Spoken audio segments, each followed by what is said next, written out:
Welcome back, my Willa of the Woods friends. I am excited to dive back into Robert Beatty's book and find out more about how Willa makes out on this new adventure she finds herself in.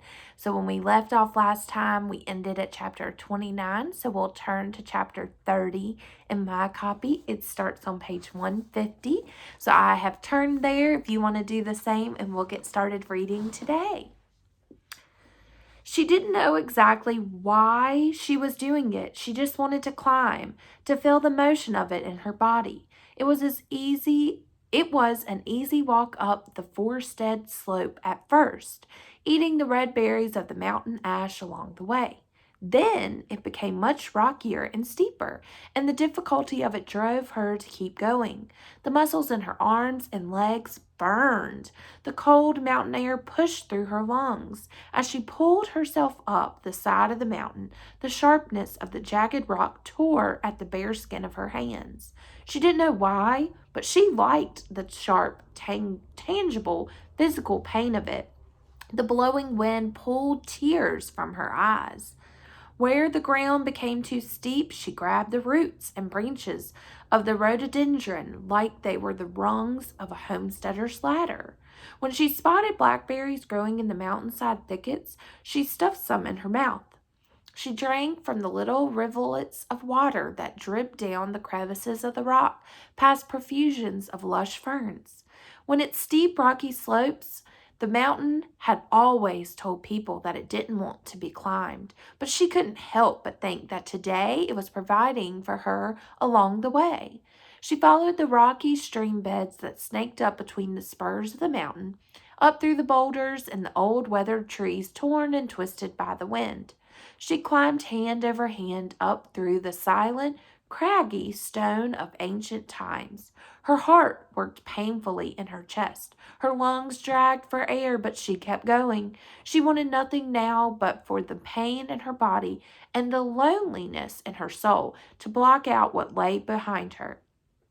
She came into an area of thick fog where the great mountain often hid its head when it was sleeping, its streaming mist floating across its smoky peak. But then she realized that it wasn't just the normal fog that she was used to down in Dead Hollow and the valleys below, but it was so high up that she was actually inside a cloud as it moved across the sky. She felt the cool touch of the cloud's tiny droplets on her cheeks as she climbed, and she tasted the sweetness of it on her tongue. Way up in the sky now, the air had chilled, but her body was sweating despite the cold. Her muscles ached, her fingers bled, blisters pained her feet, but she kept climbing, pushing, driving her mama's death from her body, reaching and grabbing and pulling and climbing. Up and up she went. Wanted to get to the top of the mountain and see the entirety of the world. And then suddenly there was nothing more to grab. She was surrounded by a dense stand of giant fir trees with trunks thicker than her outstretched arms, but there was no higher ground.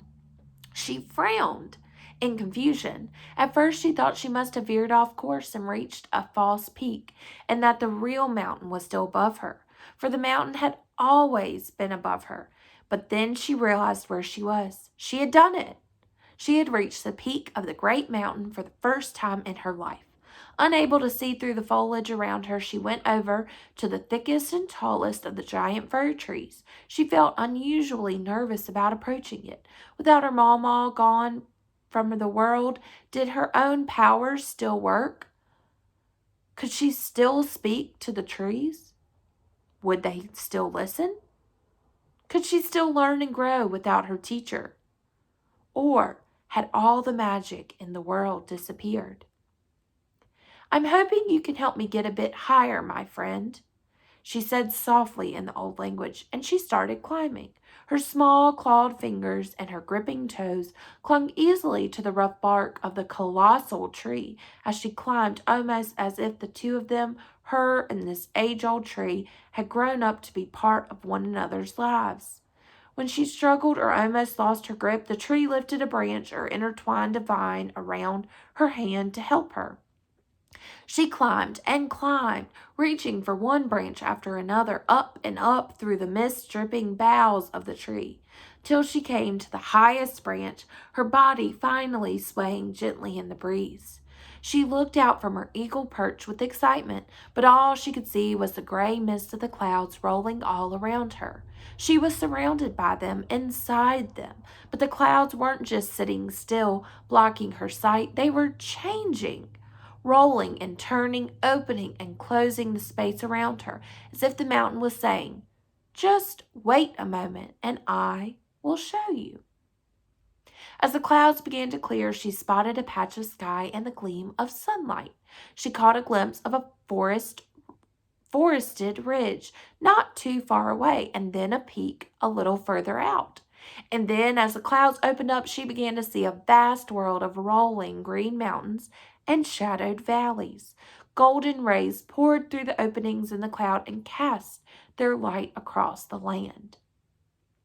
She turned one way and then another, gazing out at the world, mountain ranges in every direction as far as she could see. The forested slopes of the closest mountains lay around her with the evergreen canopy of the trees.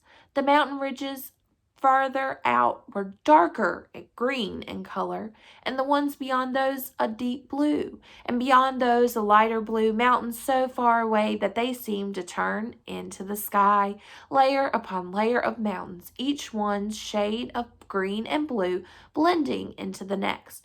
Hundreds of colors for which humans had no names. It was the most beautiful thing she had ever seen.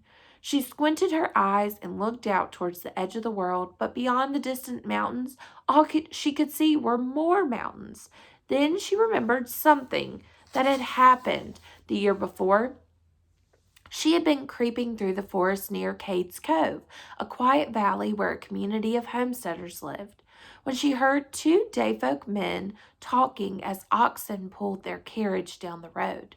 "Well, one of the men said, "back in the olden days, them folk reckoned the earth was flat." "I can't see how they thought that," said the friend. "Even back then I reckon they knew the earth was round. Look at the shadow cast on the moon." But standing on top of the great mountain at this moment, Willa knew that the dayfolk men were wrong. The earth was neither flat nor round. It was mountains. It was jagged rocks and steep ravines, treeless, windy ridges, and shaded wooded glens, streams winding through hidden forest realms, and high, rounded peaks that looked out across the world. And there, too, only mountains. How could it be any other way, she thought? How could the trees and the mountains ever end? It would cease to be the world. She remembered floating through the underworld of Dead Hollow, thinking about the Pateran, about the way of the Farron and what that meant. The Farron ways and the human ways, the us and the them, the we and the I. Maybe there wasn't just one way, but many. The earth wasn't flat or round, it was mountains. As she gazed across the skies, she spotted something out of the corner of her eye and turned towards it. It was just a speck at first, very distant, but as it came closer, she soon realized that it was a hawk, soaring in the currents of air that flowed like rivers above the ridges of the mountains. With the gentle tilt of its wings, the hawk steered its way through the sky. It was coming very close, and then her heart leapt a little when it glided right past her. For the first time in her life, she wasn't looking up at a hawk, but down at it. And as the hawk flew, it tilted its head and looked up at her, as if surprised to see her there up on top of the world. As the hawk soared on and looked back out across his aerial domain, she wondered again about what the men had said about the shape of the earth. The hawk knows, she thought. He knows the air, he knows the earth. He can see it all up here. She gazed out across the mountainous world, trying to imagine what was out there, trying to imagine where she could go. As the mist began to slowly roll back in, it was as if the mountains were gently saying, "You've had enough time now, little one. It's time for you to go." She knew the mountain was used to living in the mist and only seldom showed its true self. She was grateful that it had decided to show itself to her. As the incoming clouds formed along the ridges, she watched the mist roll down the sides of the great mountain into the valleys below.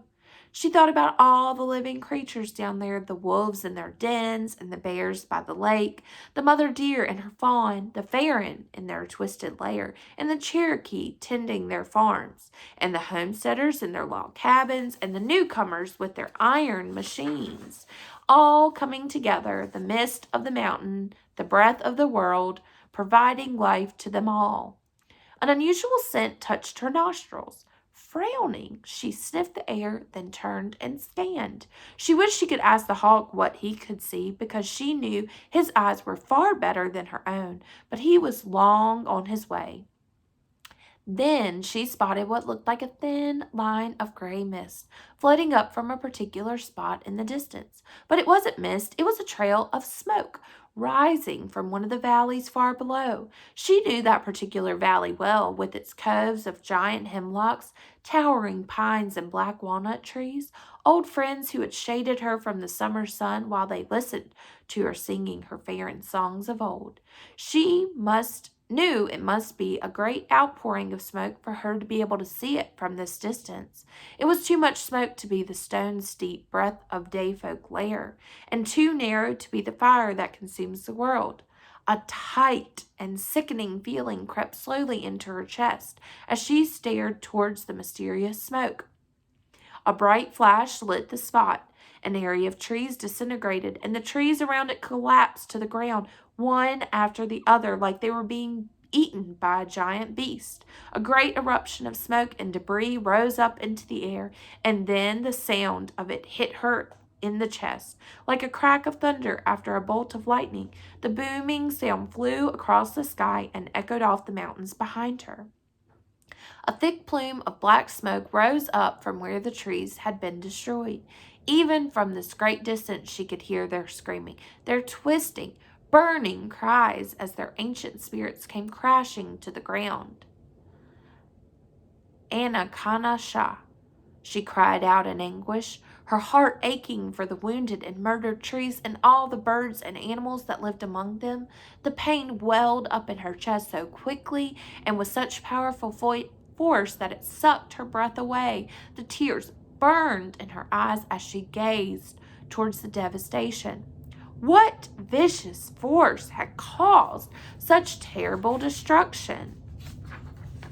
Willa ran across the rocky terrain, leaping from one jagged edge to the next, diving headlong through the thickets of underbrush and sprinting through the groves of the tall, growing trees, pushed on by the desperate hope that she might be able to help some of the animals that had been hurt by the destruction she'd seen from the mountaintop. But she had miles to go. She knew that her camouflage wouldn't protect her when she was traversing long distances like this. An onlooker would see a flash of movement and a blur of color as her skin changed from one rocky gray or leafy green texture to the next. It would leave her vulnerable to attack.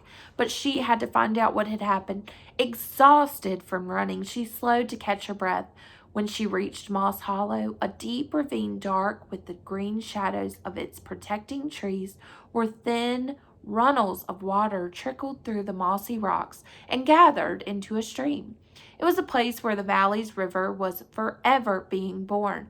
After taking a quick drink, she continued on. She followed the winding path of the young river until she arrived at the Three Forks, where several streams came together to provide a true and powerful river with a life and soul of its own.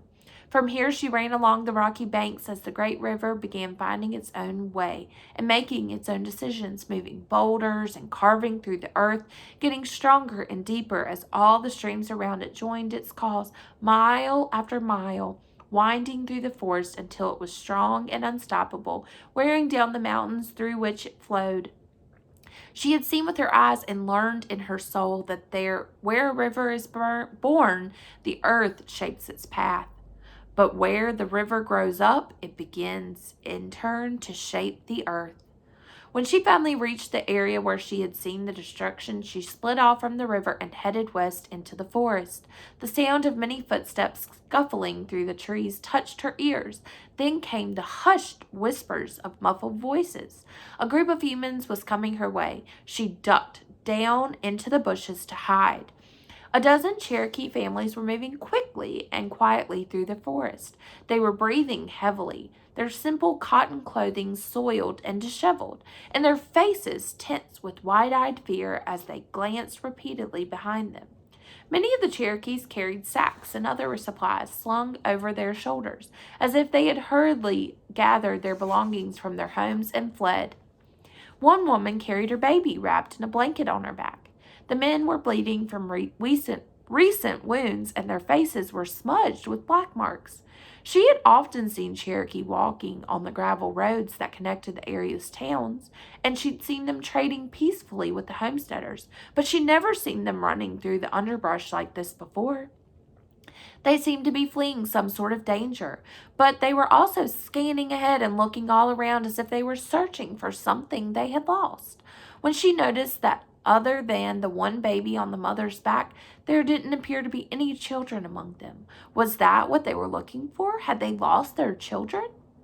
And then at the rear of the group, following behind all the others, she spotted one boy just coming into view. He was a lean, bare-chested boy, a few years older than her. He had long black hair and those dark striped markings of his tribe on his face. He definitely wasn't from the same clan as those other Cherokee, but he was carrying one of their girls in his arms, and her hair was matted with blood. He turned and looked into the distance behind him, his face racked with worry. Then he gazed out into the forest as if hoping to see something there. He's not just looking for their enemy, she thought. He's been separated from someone he loves. She wondered if this Cherokee boy knew the younger boy that she'd met in the prison beneath the lair, but she didn't think so. There was something very different about this boy. He seemed so strong and fierce of heart, and as he walked across the leaves of the forest, his footsteps made only the slightest, most muffled sound. She could smell the other Cherokee men and women just like she could smell the homesteaders, for they were human beings like any other. She knew it was impossible, but when this odd boy walked past her hiding spot in the bushes, his scent reminded her of something very specific: mountain lion. At that moment, the boy abruptly stopped, turned, and looked right in her direction. His dark brown eyes scanned the forest intently. Holding her breath, Willa wove herself deeper into the colors and textures of the woods and remained perfectly still. The boy peered into the area she was hiding, like he knew she was there, but she could hold her breath for a long time if she had to. When it came to staying still, no one could outlast her. She had learned patience from the trees. The shock of a booming explosion tore through the forest, rattling the leaves and shaking the ground. Flocks of startled birds flew up. Small animals darted for cover. The ricocheting sound echoed across the walls of the nearby ravines. Willa ducked down with the Cherokee, cowering to the ground, white, cold fear surging through her body. She had never felt or heard such a deafening sound, one that slammed through her and everything around her. She was left lying on the ground, her lungs panting and her ears ringing with a high-pitched whine. "Everybody get up," the Cherokee boy called to the others. "Keep moving." Willa climbed back up onto her feet just over the nearest ridge. A large plume of black smoke furled up into the sky as the small band of Cherokee hurried away in the opposite direction. She went towards the smoke. We will stop there at the end of chapter 31 this time. We look forward to joining again together as we read Willa of the Wood.